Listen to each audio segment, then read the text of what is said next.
Hi అండి. అందరూ ఎలా ఉన్నారు? అందరూ బాగుండాలని మనస్ఫూర్తిగా కోరుకుంటూ మీ సిస్టర్ శారద. ఫ్రెండ్స్, ఈరోజు టాపిక్ వచ్చేసి మన పెరుగు పచ్చడి ఆంటీ గురించైతే మాట్లాడుకుందాము. వీడియో అనేది ఎక్కడ స్కిప్ చేయకుండా వినండి. అలాగే లైక్ చేయండి ఫ్రెండ్స్. ఒక లైక్ చేసి మన వీడియో చూడండి. మనం ఇంకొంతమందికి రీచ్ అవుతుంది. ఓకేనా? ఈరోజు నా టిఫిని విత్ లంచ్ వచ్చేసి టమాటా రైస్ అనమాట. ఇకపోతే మన పెరుగు పచ్చడి ఆంటీ గారి వీడియోలు చూడాలంటే చాలా అసహ్యంగా రోతగా ఉంటుందండి. అది ఎందుకంటే ఒక్కొక్కరికి ఒక్కొక్కలా నచ్చొచ్చు. అది వాళ్ళ ఇష్టం కొద్దీ వాళ్ళు చూడని నీకెందుకు అలా అనిపిస్తుందని అనుకోవచ్చు. కానీ నాకైతే ఇష్టం ఉండదు. ఎందుకంటే ఆ వంట చేసే విధానం చూస్తే అసలు వంటే చేయాలనిపించదు. ఆహ్, ఆ తినే విధానం చూస్తే అసలు తినాలనిపించదు. అంటే నా మైండ్‌కి నాకే వంట పైన విరక్తి రావడం, ఏదైనా తినాలంటే ఎంత నాకు నాకే విరక్తి పుట్టటం, తినాలనిపించకపోవటం ఇలా ఉంటదనమాట. ఏదో నాకొక పెంటలానే అనిపిస్తది. ఆ వంట చేసే విధానం చూస్తే నాకొక పెంట చేసినట్లుగా అనిపిస్తది. నాకదైతే వంట అనేసది నేనెప్పుడూ నీట్‌గా చూడననమాట. నేను ఒకవేళ ఏదైనా ఇలా ఏదైనా నేను మాట్లాడాలని చూడాలనుకుంటే స్కిప్ చేసి చూస్తూ ఉంటాను. నాకంత పెంటలాగా అనిపిస్తది. ఆ కట్ చేసే విధానం ఏంటి, ఆ చుట్టుపక్కల ఎక్కడైతే కూర్చుంటుందో నందెంలాగా అక్కడ కూర్చునే చుట్టుపక్కల ఆ నీళ్ళలోనే కడిగిందే, అదే నీళ్ళలోనే కడిగిందే కడుగుతూ ఉంటుంది. ఆ చేతులు కడుక్కోదు. దాంతోనే డైరెక్ట్‌గా కట్ చేస్తుంటుంది. ఆ కొత్తిమీర అయితే కొత్తిమీర ఎవరైనా కట్ చేసేస్తారు గానీ, అది చెట్లు ఏసేసినట్లేసింది. ఇంతింత పొడుగ్గా కట్ చేస్తుంది. మా ఇంట్లో అసలు కొత్తిమీరు కనిపించిందంటే ఇంగ ఆ రోజు ఫుడ్ ఉండదనమాట ఇంట్లో. అలా ఉంటది. అందుకే నేను కొంచెం తాలింపులోనే వేసేస్తాను అది.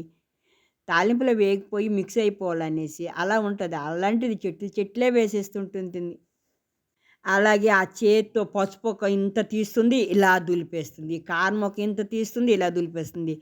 సాల్ట్ ఏమైనా ఎయ్యాలంటే ఒక 2, 3 స్పూన్‌లేస్తుంది. అసలు ఏది ఆ వంట మనం చూసామంటే, ఓహో! ఇంత క్వాలిటీ ఏసుకోవాలా అని మనకనిపిచ్చాలి కదా! అలా అనిపించుకోకుండా ఏదేసినా గూడా ఒక మకిరేసింది. అస్సలు వాళ్ళు తినేటప్పుడు ఏదైనా ఒకటి ఎక్కువ, తక్కువ ఉంటుంది. వాళ్ళకి అది బాగుండదు. అది ఎందుకంటే వంట చూస్తేనే తెలిసిపోతుంది అది బాగోదు అనేసి. కానీ తినేటప్పుడు వాళ్ళ కన్ను బొమ్మలు ఎగరేస్తారు చూడు. అబ్బా! అది చూడ్డానికైతే ఇంకా మండిపోతా ఉంటుంది. ఆ చేతితో ఎంగిలి చేతితో అబ్బా! సూపర్ అంటారు గదా! ఆ కన్ను బొమ్మలు ఎగరేయడం గానీ అదంతా అస్సలు దేవుడు గూడా క్షమించడు. మనం ఏదైనా తిన్నప్పుడు అన్నం పరబ్రహ్మ స్వరూపం అంటారు గదా! అలాగా ఆస్వాదించుకుంటూ తినాలి. ఆ కన్ను బొమ్మలు ఎగరేసుకొని అసలు ఇష్టముండదు చూడ్డానికి. వాళ్ళ మొఖాలు చూడాలంటేనే ఇష్టముండదు. ఎలా ఉంది సిరి? అంటే అది అస్సలు ఎప్పుడు తిననట్టు మొన్న చూసారో లేదో గోంగూర చికెన్ అంట చేసింది. అది ఆకులకి ఆకులే గోంగూరేస్తే ఆ ఆకులు నోటికి తగిలితే చాలా బావుంటుందంట. దానికి నచ్చుతుందేమో సరే అది అలా తినుకొని కానీ అబ్బా! ఎన్ని రోజులైంది తినలేదో అమ్మా! ఎంత బావుందో అమృతంలాగా ఉంది. అబ్బబ్బబ్బా! నేనైతే చాలా అన్నాను కడుపు నిండా తినేస్తానని.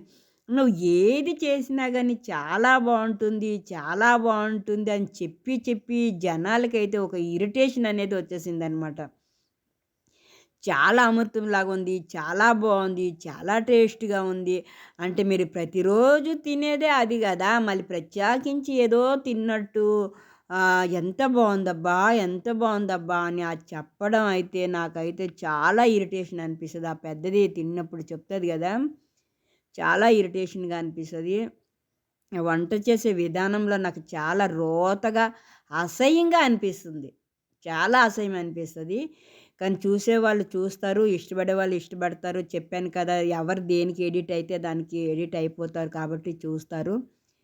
ఇంకొకటి మొన్న మంగళూరు వెళ్లారు గదా! మంగళూరులో ఎప్పుడూ వర్షమే పడుతుంది. ఎందుకంటే నా కొడుకొచ్చేసి మంగళూరులోనే చదివాడు. 2 సంవత్సరాలు మంగళూరులోనే ఆల్వాస్ కాలేజ్ అని మూడబీదుర్లో ఉంది.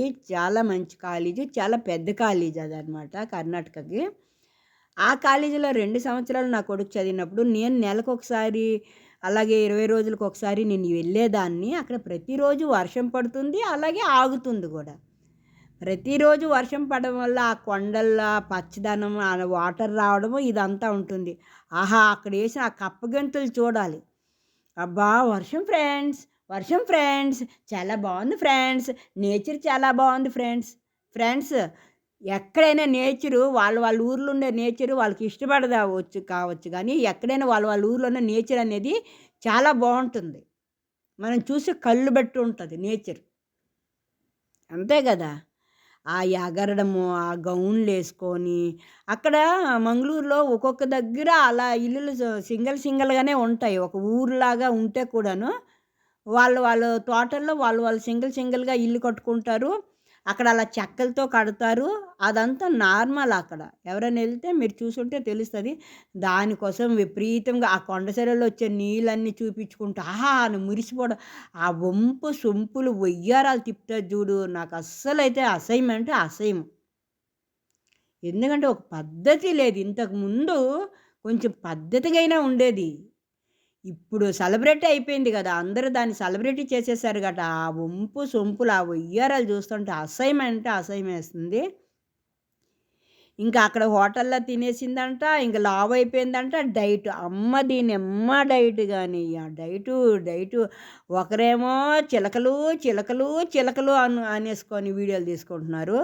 ఒకరొచ్చేసి డైటు అని చెప్పి వీడియోలు తీసుకుంటున్నారు. ఇదనమాట. ఇలా ఉంటది. ఆ డైట్ పేరు చెప్పి తింటుంది. ఒక నెల రోజులు అన్నం తినననేసి ఒట్టేసుకుందంట. "నువ్వు అన్నం తినొద్దమ్మా, ఎవరు తినమన్నారు? అన్నం తినకపోతే ఆరోగ్యంగానే ఉంటారు. కానీ అన్నంకి మించి ప్రోటీను, కాల్షియం అన్నీ తోసేస్తున్నావుగా కడుపులోకి. నీకింత కాల్షియము, ఇంత ప్రోటీన్ ఏమైనా లెక్క? పక్కా. ఏస్తనే ఉంటావు ఆ కడవలాంటి కడుపుకి." ఒక అన్నమే తిన్నంటావు గానీ, గోదావరిలో నదిలో దొరికేవన్నీ ఏసేయమంటే ఏసేస్తావు. అలా ఉంటది గోదావరి నీ కడుపు. ప్రతి ఒక్కటి ఏస్తూనే ఉంటావు. అసలు నేను ఏదైనా చేస్తాను గదా ఫ్రెండ్స్, మీ ముందే చేస్తాను ఏదైనా వంట. నేను పొద్దున్న జేస్తే నైట్ వరకు ఉంటుంది ఫ్రెండ్స్. ఎంత తక్కువ క్వాలిటీ చేస్తానో మా ఇంట్లో అస్సలు సేల్ అవ్వదనమాట. ఇలా ఉంటది. ముగ్గురే ఉన్నామంటారు గదా! ముగ్గురున్ని, 10 మందున్ని మనకు అనవసరము. కానీ ఎంతెంత బాండీలు చేస్తారు. అక్కడే ఖాళీ జేస్తారు. మనం చూస్తాం గదా! అక్కడే వేసుకొని ఆ తిండే విధానం జూస్తే మనకు అసహ్యం అవుతది. తిండి పైన విరక్తొచ్చేస్తుంది ఫ్రెండ్స్. ఆ వీడియోలు చూడాలంటే. అందుకే నేను అసహ్యంగా పడి సగం నేను వీడియోలు చూడను. సరే ఏదైనా ఎక్కడైనా ఎళ్లారని చూస్తే ఓవర్ యాక్షన్ చూడలేమనమాట. లేదన్నా వీడియో చేయాలంటే మాత్రమే నేను అక్కడక్కడ స్కిప్ చేసి చూస్తాను. అంత అసహ్యంగా ఉంటుంది. దానిలాంటి లైఫ్ గాని మనం అనుభవిస్తే 6 నెలలు బతికేవాళ్ళం 3 నెలలకే పైనకెళ్ళిపోతాం. అంత అసహ్యంగా ఉంటుంది. దానికి ఏదో ఒక రోగం వస్తది. వచ్చే రోజు దగ్గరలోనే ఉన్నాయి. దానికి ఆయుసు ఉండేన్ని రోజులు ఉంటది. ఫ్రెండ్స్ దాని కప్పగెంతులు, తిండి రోత ఎంతమందికి ఇష్టమనేది కామెంట్ చేయండి. ఎంతమందికి ఇష్టం ఉండదని కూడా కామెంట్ చేయండి. మన వీడియో సబ్స్క్రైబ్ చేయండి. లైక్ చేయండి. ఎవరికైనా ఫ్రెండ్స్‌కి షేర్ చేయండి. మీరు నాకు సహాయం చేసిన వాళ్ళయినట్టు అవుతారు. సబ్స్క్రైబ్ చేసుకోమని చెప్పండి మీ ఫ్రెండ్స్‌కి. మీకు అతి అతి దగ్గరలో ఉండే ఫ్రెండ్స్‌కి ఫోన్ తీసుకొని మీరే సబ్స్క్రైబ్ చేయండి ఫ్రెండ్స్. నాకు సహాయం చేసేవాళ్ళవుతారు. అలాగే లైక్ చేయండి. ఇంకొన్ని మంచి మంచి వీడియోల కోసం ముందుకైతే దూసుకొని వెళ్ళిపోదాం. అలాగే మనకు హైప్ వస్తే హైప్ చేయండి. ఇంకా ఇలాంటి రోతాల గురించి ఇంకా మాట్లాడుకుందాం. మంచి మంచి వీడియోలు మీరందరూ బాగుండాలని మనస్ఫూర్తిగా కోరుకుంటూ మీ సిస్టర్ శారద.